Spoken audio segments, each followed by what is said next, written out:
Praise the lord. దేవుడు మోషేని ఎందుకు చంపాలనుకున్నాడు? ఇజ్రాయేలీయులను ఐగుప్తు బానిసత్వం నుండి విడిపించడానికి ఎన్నుకున్న మోషేని దేవుడు ఎందుకు చంపాలనుకున్నాడు?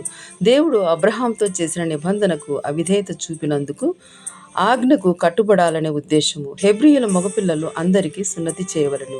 సున్నతి అంటే పురుషుని గోప్యాంగ చర్మాన్ని ఛేదించే ఆచారమే సున్నతి.